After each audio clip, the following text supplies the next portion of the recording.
modern therapist's office in Los Angeles. Hello, come on in.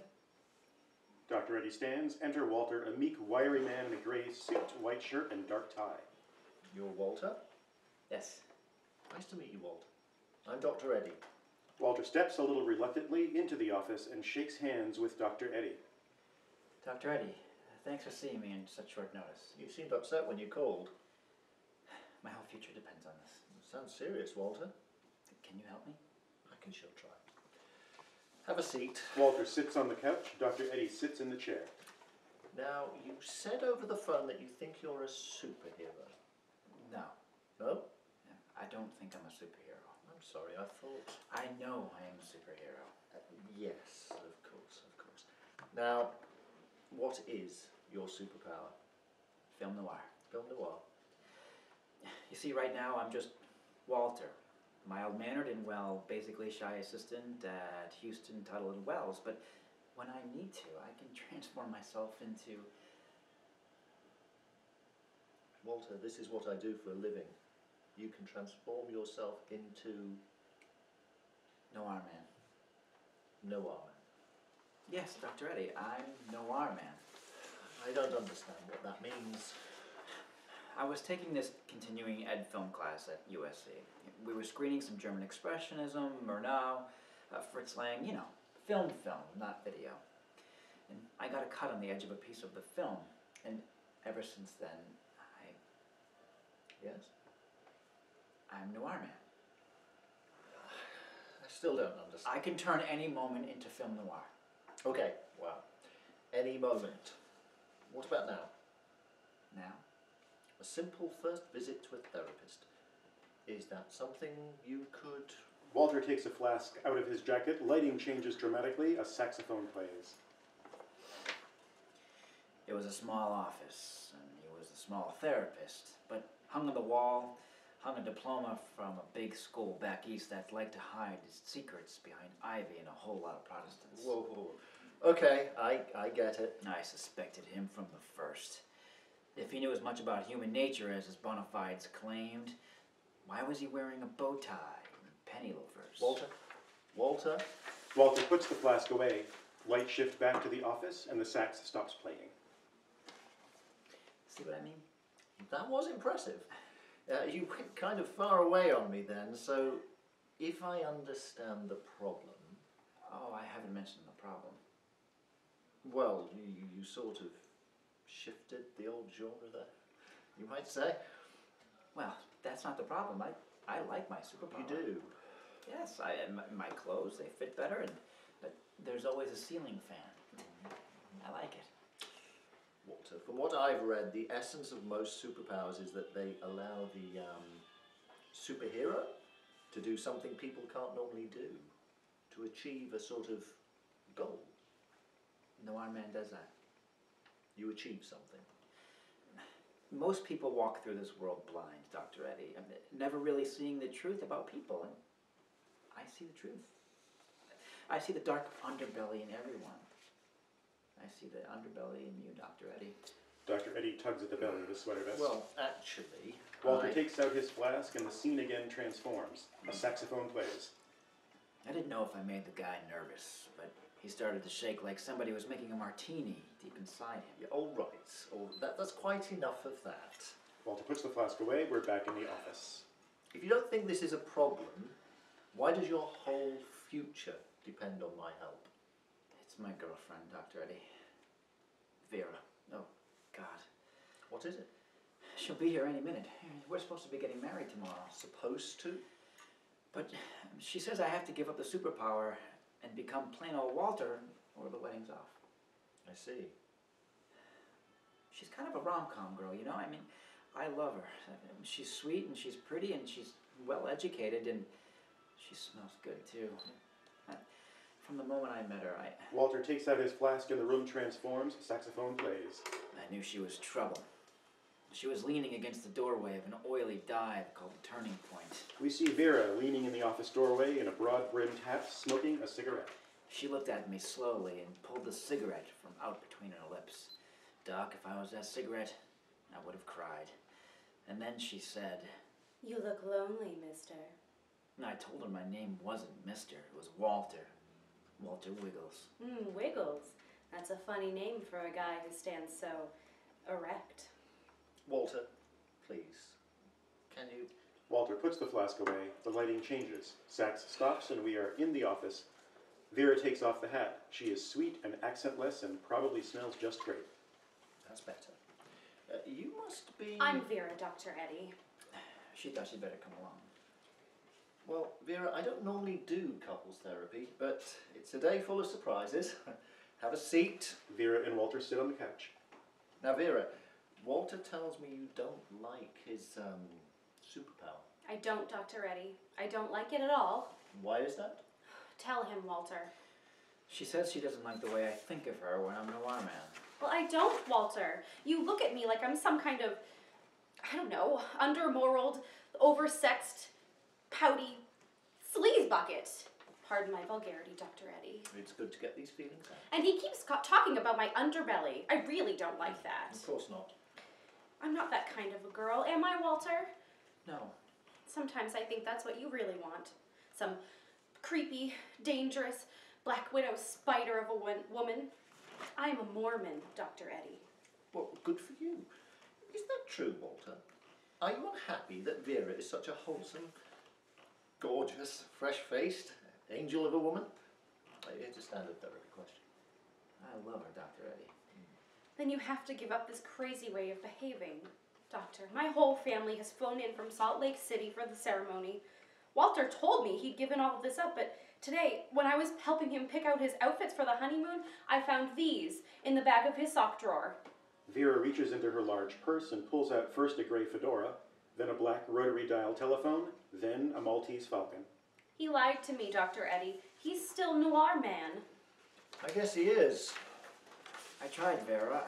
I wanted to go straight, I really did, but then I met your mom and dad, and your Aunt Lenore and Uncle Brigham, Grandpa Mitt.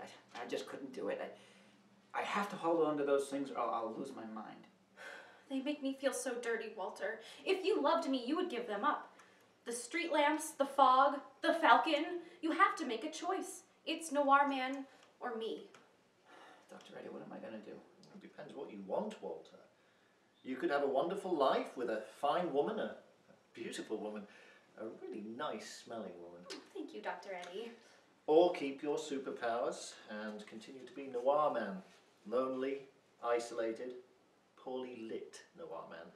And you can't love Noir Man, can you, Vera? Noir Man doesn't trust me.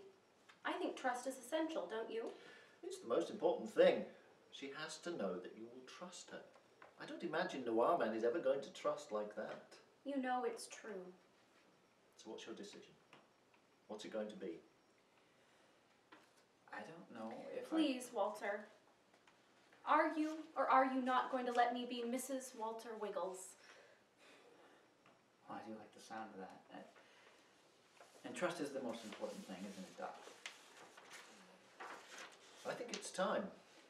Walter hands over the hat, the phone, and the falcon. The flask, Walter. From this moment on, I renounce my powers. Here. Careful. Thank you, Walter. No more Noir Man. I'm just Walter, mild-mannered and, well, basically shy assistant bookkeeper at Houston Tuttle & Wells, and I trust you, Vera. That's just what I needed to hear, Walter. No matter what, what was the matter with me? I feel like weight has been lifted. It has. Thank you, Dr. Eddie. She goes to Dr. Eddie, handbag in hand. For you, Vera, anytime. Vera kisses Dr. Eddie. On the lips. With tongue. It's awesome. Vera, what are you doing? Vera turns to Walter. She has pulled a handgun from her bag. It's pointing at Walter. What's the matter, Walter? Haven't you ever seen a gun before? What do you want me to do? Count to 3 like they do in the movies? But, Vera, what about trust? 1, She shoots Walter. 2, She shoots him again. 3. She shoots him again. Like I said, Walter, it's a day full of surprises. Dr. Eddie toasts Walter with a flask. Walter falls dead, center. Lights begin to change. Dr. Eddie gets his trench coat and puts it on. You were right there. It looked like a charm. Of course it did. As soon as he left the house, I got the keys to his Buick, his bank deposit box, and the safe at Houston, Tuttle, and Wells. Tijuana's waiting. You should make the right choice, doll. Oh, you know what they say, Eddie. Once you go noir, you never go back. A saxophone plays. Vera takes the flask and drinks. Dr. Eddie picks up the gray fedora that was in Vera's bag while Vera goes to the door and poses. Dr. Eddie puts on the hat, walks to the doorway, and joins Vera's pose, kissing her again. Lights fade except for a pattern of light as if through blinds on Walter's body. Blackout.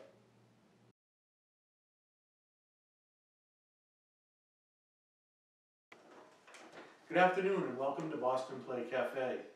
This afternoon we're in the kitchen at the cafe for a first read-through of The Maltese Walter, a 10-minute noir by John Minigan. Our actors this afternoon are Alan Pelz-Sharpe as Dr. Eddie, Rob Floyd will be portraying Walter, and as Vera, Jamie Dean Taker. John, can you give us a little background on these characters and any direction you might want to provide the actors before we... Sure. In thinking about these characters, I looked at some noir. I thought about my memories of watching noir the first few times that I'd seen films like The Maltese Walter and so on, Maltese Falcon and so on, and sort of then put it all away. I sort of spent 2 or 3 days kind of looking at the original images, put it all away, and then just kind of started. So the characters are a little bit noir and a little bit, I don't know, maybe more my Woody Allen tastes when it comes to comedy. So they're not maybe strictly noir, but noirish. Yes. And what about each character would you tell, how would you describe the characters? Walter is a noir anti-hero. He's a man with a problem. And the origin of the play, I actually saw 2 opportunities for play submissions, one for superhero plays and one for plays that were sort of modern takes on film noir. And I didn't have a play that would work for either opportunity, but I kind of, over a couple of days, put the 2 ideas together in my head. So his personal superhero and psychological issue is his belief that he is a film noir character for Walter. For Dr. Eddie, he's a man with a secret. I don't necessarily want to give away too much, but he's a therapist. And Vera is many things. Vera, depending on who's viewing her, what the viewing angle is, and she's at times a very sweet kind of girl next door, and at other times a femme fatale in true noir fashion. Great. Anything else that our actors should know before we dive into this? Not that I can think of offhand. It's What are you looking for in a first reading by your team? I'm looking for communication between and among the characters. Being careful not to overplay the surprise at the end from the beginning, to allow Walter's predicament to grow gradually over the course of the 10 minutes, I think.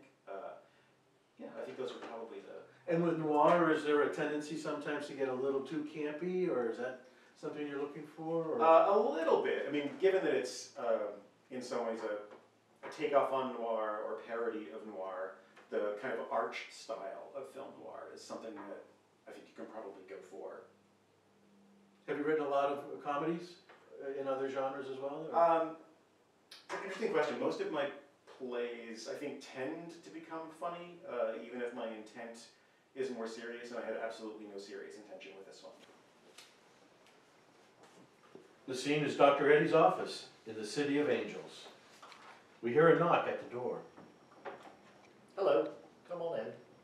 Dr. Eddie stands. Enter Walter, a meek, wiry man in a gray suit, white shirt, and dark tie. You're Walter? Yes. Nice to meet you, Walter. I'm Dr. Eddie. Walter steps a little reluctantly into the office and shakes hands with Dr. Eddie. Dr. Eddie, thanks for seeing me on such short notice. You seemed upset when you called. My whole future depends on this. Sounds serious, Walter. Can you help me? I can sure try. Have a seat. Walter sits on the couch. Dr. Eddie sits in the chair. Now, you said over the phone that you think you're a superhero. No. No? I don't think I'm a superhero. I'm sorry, I thought... I am a superhero. Yes, of course, yes. Now, what is your superpower? Film noir. Film noir. You see, right now I'm just Walter, you know, mild-mannered and, well, basically shy assistant bookkeeper at Huston, Tuttle and Wells, but you see, when I need to, I can transform myself into... Walter, this is what I do for a living. You can transform yourself into... Noir man. Noir man. Yes, Dr. Eddie, I am Noir man. I don't understand what that means.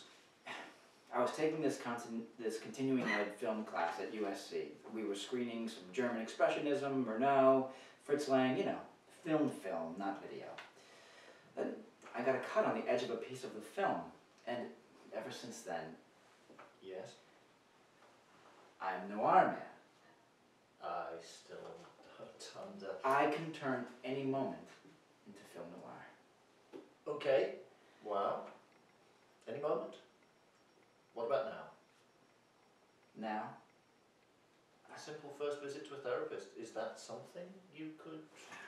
Walter takes a flask out of his jacket. Lighting changes dramatically. A saxophone plays. it was a small office, and he was a small therapist, but on the wall hung a diploma from a big school back east that liked to hide its secrets behind ivy and a whole lot of Protestants. Whoa, okay, I get it. And I suspected him from the first. If he knew as much about human nature as his bona fides claimed, why was he wearing the bow tie and penny loafers? Walter? Walter puts the flask away. Lights shift back to the office and the sax stops playing. See what I mean? That was impressive. You went kind of far away on me there. So, if I understand the problem... I haven't mentioned the problem. Well, you sort of shifted the old genre there, you might say. That's not the problem. I like my superpower. You do? Well, my clothes fit better, and there's always a ceiling fan. I like it. Walter, from what I've read, the essence of most superpowers is that they allow the superhero to do something people can't normally do, to achieve a sort of goal. Nowhere man does that. You achieve something. Most people walk through this world blind, Dr. Eddie, you know? They never really seeing the truth about people. I see the truth. I see the underbelly in everyone. I see your dark underbelly, Dr. Eddie. Dr. Eddie self-consciously tugs at the belly of his sweater vest. Well, actually, Walter takes out his flask and the scene again transforms. A saxophone plays. I didn't know if I made the little guy nervous, but he started to shake like someone was making martini deep inside him. All right, that's quite enough of that. Walter puts the flask away. We are back in the office. If you don't think this is a problem, why does your whole future depend on my help? It's my girlfriend, you see, Vera. Oh, God. What is it? She'll be here any minute. We're supposed to get married tomorrow. Supposed to? Well, she says I have to give up my superpower and become plain old Walter, or the wedding's off. I see. She's a kind of rom-com girl. I mean, I love her. She's sweet and she's pretty and she's well educated and gosh, she smells so good. From the moment I met her. Walter takes out his flask and the room transforms. Saxophone plays. I knew she was trouble. She was leaning against the doorway of an oily dive called the Turning Point. We see Vera leaning in the office doorway in a broad-brimmed hat, smoking a cigarette. She looked at me slowly, pulled the cigarette out from between her lips. Doc, if I were that cigarette, I would have cried. And then she said, You look lonely, mister. I told her my name wasn't Mister, it was Walter. Walter Wiggles. Wiggles? That's a funny name for a guy who stands so erect. Walter, please, can you... Walter puts the flask away. The lighting changes. Sax stops and we are in the office. Vera takes off the hat. She is sweet and accentless and probably smells just great. That's better. You must be... I'm Vera, Dr. Eddie. She thought she'd better come along. Well, Vera, I don't normally do couples therapy, but it's a day full of surprises. Have a seat. Vera and Walter sit on the couch. Now, Vera, Walter tells me you don't like his superpower. I don't, Dr. Eddie. I don't like it at all. Why is that? Tell him, Walter. She says she doesn't like the way I think about her when I'm around her. I don't, Walter. You look at me like I'm some kind of, I don't know, under-moraled, oversexed, pouty sleaze bucket. Pardon my vulgarity, Dr. Eddie. It's good to get these feelings out. And he keeps talking about my underbelly. I really don't like that. Of course not. I'm not that kind of girl, am I, Walter? No. Sometimes I think that's what you really want. Some creepy, dangerous, Black Widow, spider kind of woman. I'm a Mormon, Dr. Eddie. Good for you. Is that true, Walter? Are you unhappy that Vera is such a wholesome, gorgeous, fresh-faced angel of a woman? It's a standard question in therapy. I love her, Dr. Eddie. Then you have to give up this crazy way of behaving. Doctor, my whole family has flown in from Salt Lake City for the ceremony. Walter told me he'd given all of this up, but today, when I was helping him pick his outfits for the honeymoon, I found these in the back of his sock drawer. Vera reaches into her large purse and pulls out first a gray fedora, then a black rotary dial telephone, then a Maltese Falcon. He lied to me, Dr. Eddie. He's still Noir Man. I guess he is. I tried, Vera. I wanted to go straight. I really did, but then I met your mom and your dad, and your Aunt Lenore, and Uncle Brigham, Grandpa Mitt. I just couldn't do it. I have to hold on to those things, or I'll go out of my mind. They make me feel so dirty, Walter. If you loved me, you'd give them up. The street lamps, the fog, the falcon. You have to make a choice. It's Noir Man or me. Dr. Eddie, what am I going to do? It depends on what you want, Walter. I mean, you could have a wonderful life with a fine woman, a beautiful woman, a really nice smelling woman. Oh, thank you, Dr. Eddie. Or keep your superpower and continue poorly lit Noir Man. And you can't love Noir Man, can you, Vera? Noir Man doesn't trust me. I think trust is essential, don't you? Oh, it's the most important thing. I mean, she has to know that you will trust her. I don't imagine Noir Man is ever going to trust like that. You know it's true. So what's your decision? What's it going to be? I don't know if... Please, Walter. Are you or are you not going to let me be Mrs. Walter Wiggles? I do like the sound of that. And trust is the most important thing, isn't it, Doc? I think it's time. Walter hands over the hat, the phone, and the falcon. The flask.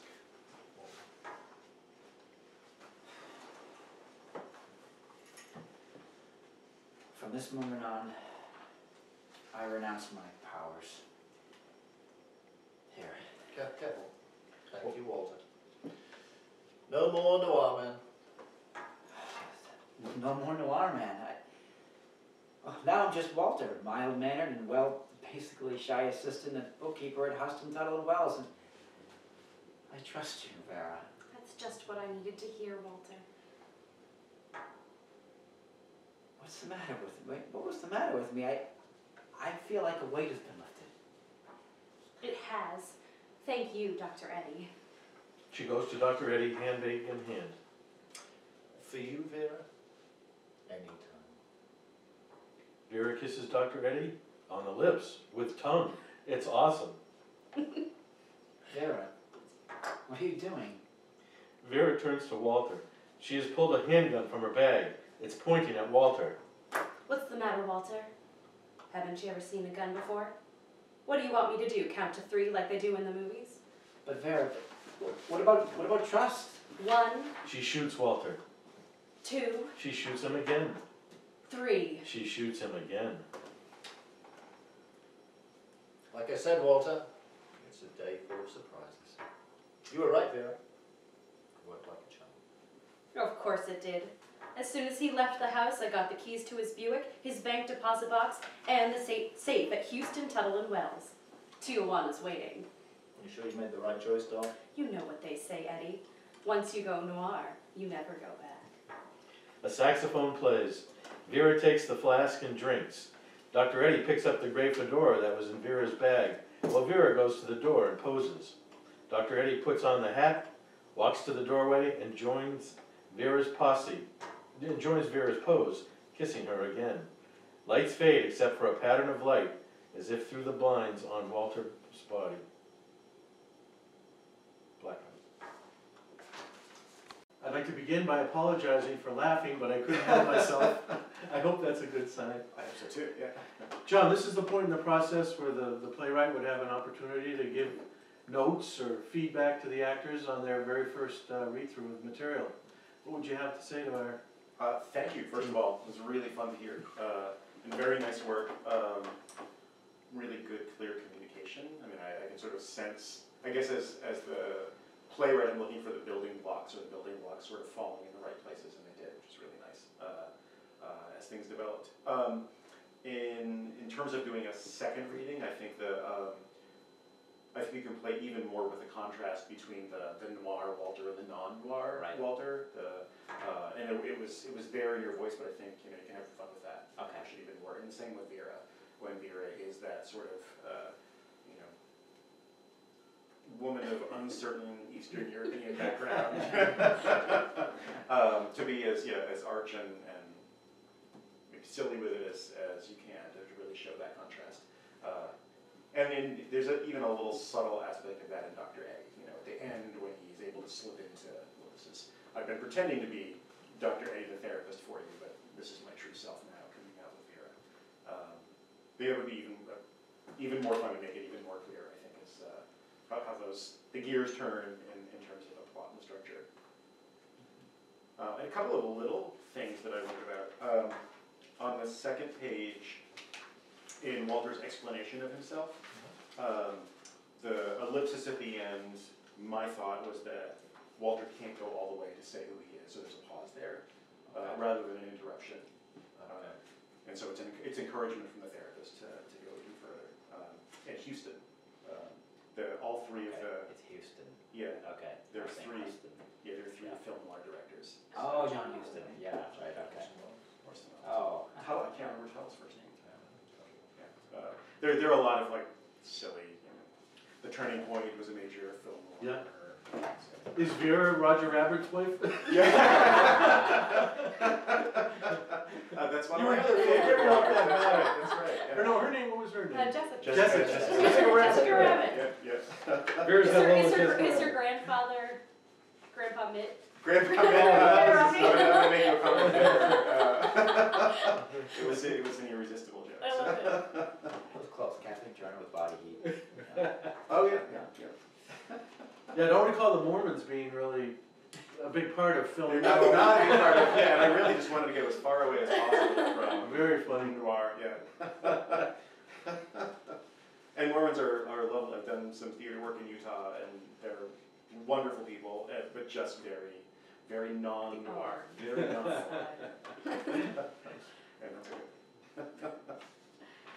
I couldn't help it, the way everyone was pronouncing noir. Yeah. I don't know why I was thinking of the Beatles' Nowhere Man. Yeah. Like this poor guy is really nowhere. Never thought of that. That's Or is he great. noir? Yeah. Nowhere. He's Noir. sort of Yeah. caught between these two identities. And part of it is the first time that I heard this piece, there was a discussion about how is the audience going to really get the first time that if someone doesn't say it's a 10-minute noir, that this is the world that we're entering. So the importance of the actor hitting that, but it also can become a slightly arch kind of noir, man. Well, don't you think the lighting and everything you've indicated and the sax, and the fedora, there's a lot of noir I clues. think so, but he announces it before. Which I guess is a noir type thing to Right. be in your face with it. Before we get in that world, yeah. And I came up with the thought that his problem was going to be that he was noir man before I really even knew what that would mean. So I think getting that's his. I had a roommate in graduate school who liked to come up with ridiculous superpowers, like the superhero with the incredible sense of taste. Absolute politeness man. You know? Things have no practical Polite to a application. What was his line? Don't stab him with that here. That's a butter knife. In your mind, like, what is the absolute essence of it? What makes something noir or noirish? That's a great question. I think it's a combination of elements. Is it like pornography? You know when you see it? I would know. So I think that it's a combination of, like, I always think, when I think noir, I think black and white, obviously. I think about really sharp angles. And I think about the saxophone. And that sense that anything that seems simple and straightforward and good on the surface has a side that, if you just change the lighting, you'll see it. And don't you have to have a fog machine always on? And yeah, fog machine would help in a little bit of rain. And yeah. One of those 1940s. In a trench cars. coat. Yeah. That's interesting that you mentioned the black and white aspect, which is, of course, in film is just such a big part of it. Right. Now, how will you be able to achieve that in a stage setting, or? I guess it would depend on the lighting design. I mean, if there's a way to. And wardrobe might be brought in, you know, just Right. dress them all in grays. And Right. and Walter whites. specifically, you know, I wanted Walter in gray from the beginning, but he's in a gray suit and the white shirt, etc. And for Dr. Eddie, he's clearly not. I mean, the original description calls for him to be in a sweater vest, but I guess the thought is that once he puts the trench coat over at the end, all those colors sort of disappear or fade out. Because we learned he's been playing a role, He's been playing a role the whole time. Right? and in his mind, oh, I'd be wearing a sweater vest. Yes. What do you think? You know, noir in the 21st century. Is there a place for it? It's interesting. I think that there is. And why did you set it today rather than, you know, back in the 40s? I guess because I thought it would be more surprising today. If it's set in the 40s, then there's a sense that it could happen anyway, and Noir Man might not be quite so out of place as he would be in 2014. In terms of noir, modern noir, it's an interesting question. I think we're so already in touch with the dark underbelly of things. Unless you're like Vera's girl next door personality, where that's very far away and you don't look at it. I think our culture is sort of saturated with the dark underbelly of everything. It certainly is. Have you seen Birdman? I have not. And When you talk about a 21st century noirish, Yeah. but it's even darker, you know. Mm. Because noir always seemed relatively harmless. Mm. I don't know if that's an accurate takeaway, but do you think of noir as being really upsetting and super violent? And I think about it as... although Chinatown, you mentioned earlier. yeah, Chinatown is pretty dark. Yeah. I guess I think about it, I mean, it's the whole post-war America kind of looking forward, and the country's gonna be amazing from now on, etc. And noir at that time looking at the other side of that. Made it so powerful. Right, I think so. That there was this truth that was out there that we were ignoring in order to kind of create an image of what America was going to be. Right, it was kind of a slap upside the head. Now, Yeah. wait a minute, everything isn't, Right. you know, how you would have it. It's a very deep discussion for a 10. America in the 40s. Well, you jammed a lot in there. And for our actors, how did each of you feel about that first reading and the material? And do you have any questions for John at this stage? We'll start with you, Vera. Okay. I love the idea. I always really loved noir, and I love the whole like dichotomy of sweet and innocent versus oversexed and pouty.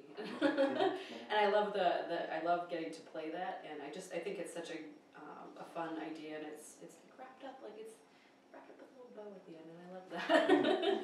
It's open ended, but it's like. So we have Jessica Rabbit, Alan.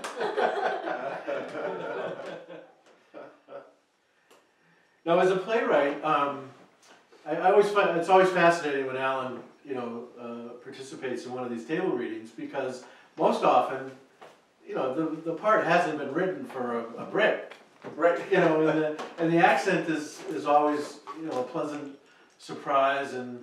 Jarring. Well, at first, you know. So, was it What did you think about that? Oh, I thought it was wonderful. I thought it added, so you have Eastern Europe, you have Los Angeles, and you have Great Britain. So you told the casting director, get me a Brit for the doctor? No, I thought that was wonderful. It added to that sense that I mean, I think especially you would never expect a Brit in a film noir world, and to be in some ways the villain or Right, to be so... Right. Yes, but when there's a Brit in any of those films, he is the villain. Oh, that's true. Every single time. You hear the accent, you know this guy. Right, right. Is Casablanca considered a Very film? much so, I would say, Yeah. very much so. Because as Alan was doing his business, I was flashing on that. And Yeah, I was waiting for him to say something about the gambling going on here. that's right. Shots, yes. But I think, I agree, I mean, I think a Brit psychiatrist would be such an uptight kind of character that he would never be this devious and, Right. pull this off, which made his character so fascinating. Right, worked well with the bow tie and the sweater vest and the penny loafers, all those things that would remove you from suspicion of anything nefarious. Yeah. All right, anybody have any other questions, comments, concerns? No? That was- I think we're gonna ask you to do it one more time, in a little different setting. We have a little more freedom. Patty, will we allow them to move a little bit more, or A little bit. a little bit? Okay, it's really the next step, number 2 in the process. Sounds good. And that wraps up our first reading of The Maltese Walter, a 10-minute noir by John Minigan, with our actors Alan Pelz-Sharpe, Rob Floyd, and Jamie Dean Taker. You've been watching Boston Play Cafe. Thank you.